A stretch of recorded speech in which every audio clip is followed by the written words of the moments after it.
mulai goyang ya. Direbus bisa sampai mendidih.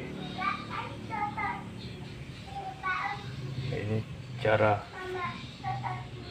satu cara untuk melepaskan bilah.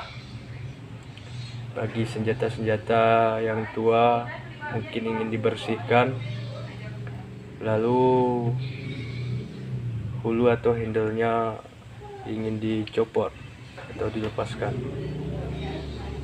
Jika menggunakan perekat maka cukup